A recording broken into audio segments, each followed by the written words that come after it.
কোথায় যাও? এই সুখ সাদের গুদাম ঘর ভাঙতে। বৌদ্ধরামের হাতটা শরীর থেকে বিচ্ছিন্ন হয়ে ফুট পাঁচেক দূরে ছিটকে পড়ল। যে হাতের আঙুলে পাঁপড় ভাজার প্যাকেটটা ধরার কথা, নিষ্ঠুর বারোদের আলোয় ঝলসে ভাজা ভাজা হয়ে গেল। নমস্কার, আমি দেবদাস, আর আপনারা শুনছেন রাতের রহস্য রেডিও। রাতের রহস্য রেডিওর আজকের নিবেদন তমাল গাঙ্গুলি রচিত বাজার। আজকের গল্পটি আমরা নিয়েছি আনন্দবাজার পত্রিকা রবিবাসরীয় গল্প। শুরু হচ্ছে বাজার। ভোরের আলো ফোটার কিছুক্ষণ আগেই বৌদ্ধরাম তার ঝুপড়ি থেকে বেরোয়। বৌদ্ধরামের একটা মাত্র ছেলে বেচারাম তখন মায়ের গলা জড়িয়ে আওঘরে ঘুমোচ্ছে। বৌদ্ধরাম ওর ছেলেকে এলাকার খিচুড়ি স্কুলে ভর্তি করে দিয়েছে। বৌদ্ধরাম লিখতে পড়তে জানে না, কিন্তু ওর ছেলে লিখতে পড়তে শিখছে। বৌদ্ধরামের গর্ব হয় ছেলের ঘুমন্ত মুখের দিকে তাকিয়ে। বৌদ্ধর ছেলে সাবুর পাঁপড় ভাজা খেতে খুব ভালোবাসে। বৌদ্ধরাম প্রতিদিন বিকেলে বাড়ি ফেরার সময় সাবুর পাঁপড় ভাজার প্যাকেটটা সঙ্গে করে নিয়ে আসে। ছেলেটা সেই সময় বৌদ্ধরামের ফিরে আসা পথের দিকে তাকিয়ে বসে থাকে। বৌদ্ধরাম ওর ঝোলার ভেতর থেকে পাঁপড় ভাজার প্যাকেটটা বার করা মাত্রই বেচারাম ছুটে এসে ওর বাবাকে জড়িয়ে ধরে। বৌদ্ধরামের তখন খুবই আনন্দ হয়। বৌদ্ধরামের পেশা রাস্তার পাশে পড়ে থাকা কাচের শিশি, বোতল, দুধের খালি প্যাকেট কুড়িয়ে সেলিম চাচা দোকানে বিক্রি করা। বৃদ্ধ সেলিম চাচা বৌদ্ধরামকে খুব পছন্দ করেন। বৌদ্ধরামের কোনো বন্ধু নেই। সেলিম চাচার বয়সও বেশ অনেকটাই হয়েছে। তিনি কারো সঙ্গে বিশেষ একটা মেলামেশা করতে পছন্দ করেন না।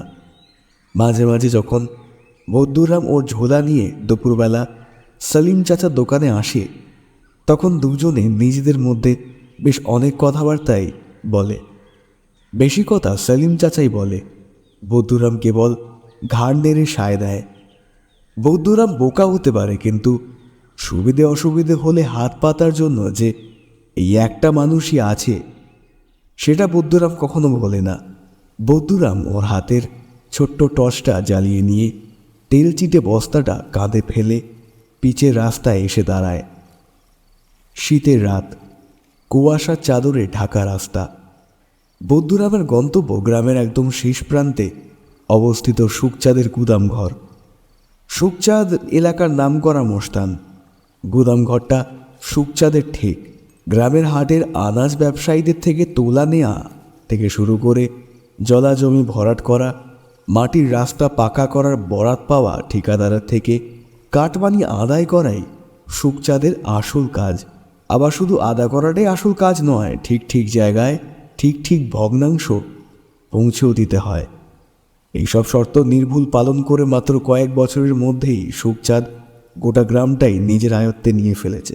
সুখচাঁদ একসময় গ্রামের হাট থেকে আনাজপাতি কিনে নিয়ে কলকাতার বাজারে সাপ্লাই করত। এখন সুখচাঁদ নিজেই গ্রামের বাজার চালায়। এখন আর কেউ হাট বলে না, সকলের কাছে এখন হাটের নাম সুখচাঁদ মার্কেট। সুখচাঁদের গুদামঘরে রোজ রাতে মদের আসর বসে। গ্রামের কেষ্ট বিষ্টুরা সেখানে এসে জমা হয়। মাঝে মাঝে পুলিশের গাড়িও আসে। কেন আসে বৌদ্ধরাম পরিষ্কার করে জানে না, তবে বৌদ্ধরাম এটা ঠিক জানে গুদামঘরের এদিক সেদিকে অনেক রকমের খালি কাঁচের বোতল পাওয়া যেতে পারে, দামি মদের বোতল। অন্য কেউ সেই সব বোতল হাতিয়ে নেওয়ার আগেই বৌদ্ধরামকে সেইখানে পৌঁছতে হয়। তাই বৌদ্ধরাম তাড়াতাড়ি এখন পা চালাচ্ছে। বৌদ্ধরাম গুদামঘরের কাছে পৌঁছে কয়েকটা খালি বোতল নিজের বস্তায় ঢুকিয়ে নেওয়ার পরে একটা প্লাস্টিকের ব্যাগ দেখতে পেল। ভাবল হয়তো ওই ব্যাগের মধ্যে আরও খালি শিশি বোতল আছে, আগেকার জমে গেছিল বলে প্লাস্টিকে করে ফেলেছে। বৌদ্ধরাম ব্যাগটা হাতে তোলা মাত্রই বিকট শব্দ, আড়ালো ঝলকানিতে এলাকার মাটি একেবারে কেঁপে উঠল। বৌদ্ধরামের হাতটা শরীর থেকে বিচ্ছিন্ন হয়ে ফুট পাঁচেক দূরে ছিটকে পড়ল। যে হাতের আঙুলে পাঁপড় ভাজার প্যাকেটটা ধরার কথা, সেই হাতের আঙুলগুলো নিষ্ঠুর বারোদের আলোয় ঝলসে ভাজা ভাজা হয়ে গেল। গ্রামের মসজিদে তখন সবেমাত্র ফজরের নামাজ শেষ হয়েছে। মসজিদ থেকে সকলে যার যার বাড়ি ফেরার পথে রওনা হয়েছেন। ভোরের মৃদু আলো, মিঠে হাওয়া আর সবচাইতে পাকপাখালির ডাকের মধ্যে কান ফাটানো শব্দ শুনে নমাজিরা চমকে উঠল। সেলিম চাচা নামাজ পড়া শেষ করে বাড়ির পথ ধরেছেন, ঠিক তখনই ইতিউতি গুঞ্জনে তার কানে ভেসে এলো বুদ্ধুরামের নামটা। তিনি কৌতূহলী হয়ে একজন গ্রামবাসীর কাছ থেকে প্রশ্ন করে জানতে পারলেন সুখচাঁদ মার্কেটে বোয়া ফেটে বুদ্ধুরাম মারাত্মক জখম হয়েছে। সেলিম চাচা দ্রুত পদক্ষেপে সুখচাঁদ মার্কেটের দিকে এগিয়ে গেলেন। রক্তাক্ত মুখ থেকে অসহ্য যন্ত্রণার কাতর শব্দ শুধু গোঁ গোঁ করে বার হচ্ছে। সেলিম চাচা সেই অবস্থা দেখার সঙ্গে সঙ্গে তাড়াতাড়ি একটা গাড়ি ভাড়া করে বুদ্ধুরামকে কলকাতার হাসপাতালে পাঠানোর ব্যবস্থা করলেন। অটো চালক সুবোধ রায়ের ছেলে বাবু সোনা সকাল 9টার মধ্যে পেট ভরে রুটি তরকারি খেয়ে টিভির সামনে বসে পড়ে, হাতে একটা স্মার্টফোন। সুবোধ রায় ভাড়ার অটো চালিয়ে $1,02,000 জমিয়েছিলেন মেয়ে করবীর বিয়ের জন্য। বিকম পাস করা বাবু সোনা 1 বছরের ডাবল করে দেবে বলে বাবার কাছ থেকে সমস্ত টাকাই হাতিয়ে নিয়েছে। বাবু সোনা শেয়ার বাজারে টাকা খাটিয়ে বড়লোক হওয়ার স্বপ্ন দেখেছে। টিভিতে বিভিন্ন বিজনেস নিউজ চ্যানেল আর ইউটিউবে প্রচুর জ্ঞানগর্ব ভাষণ শুনে বাবু সোনা বেশ কয়েক মাস ধরে নিজেকে তৈরি করেছে।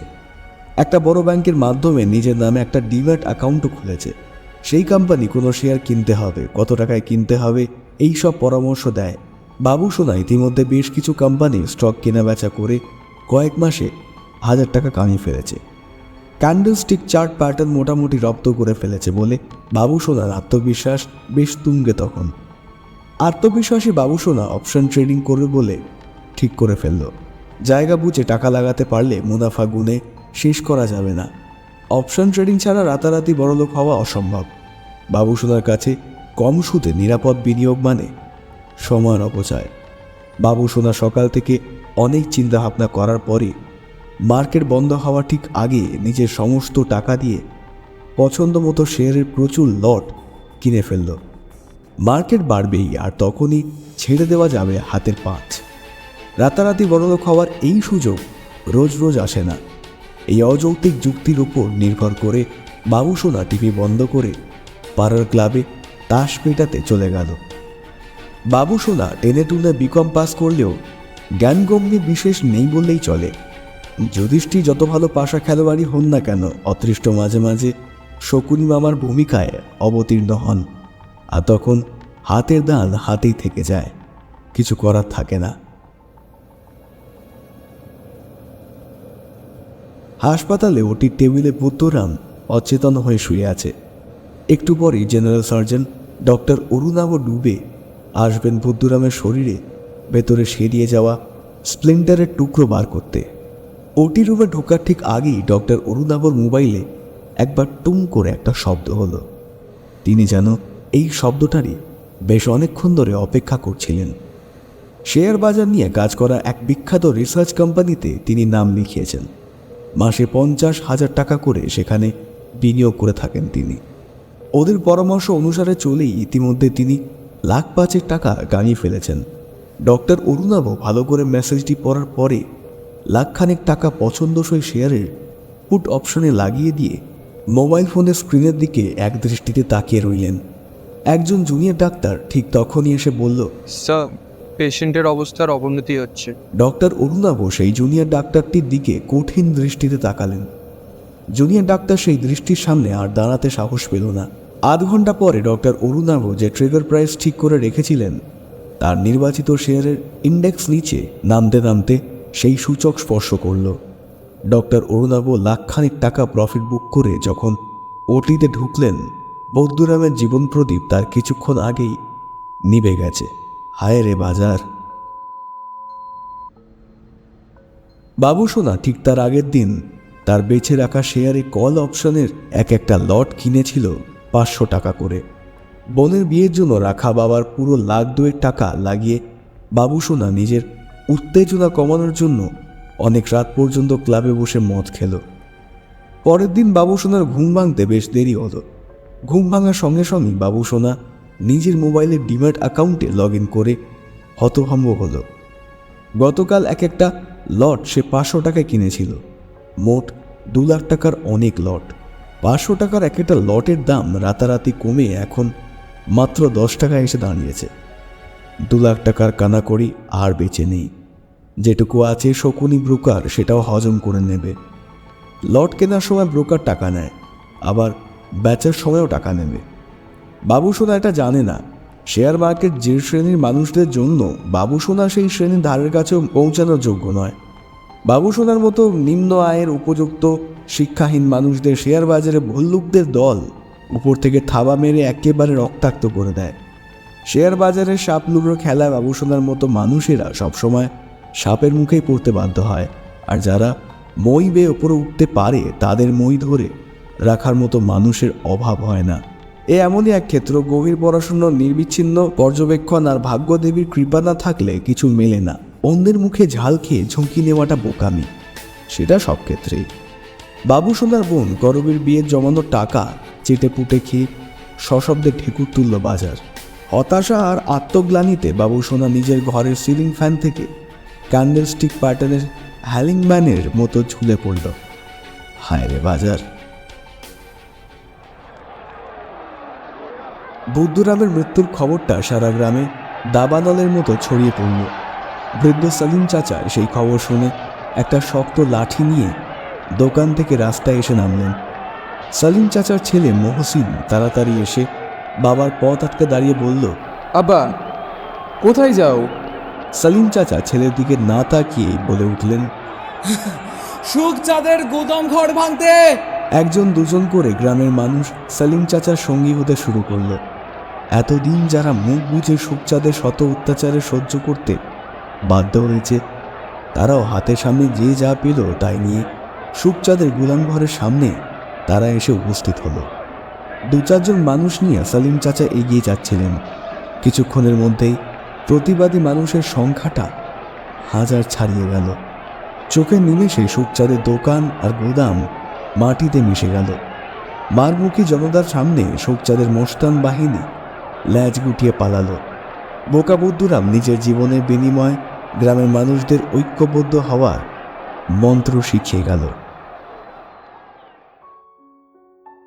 বাবুসোনার বাবা তার জমানো টাকা আর ছেলের মৃত্যুর শোক সামলাতে না পেরে চিরকালের মতো শয্যাশায়ী হলেন।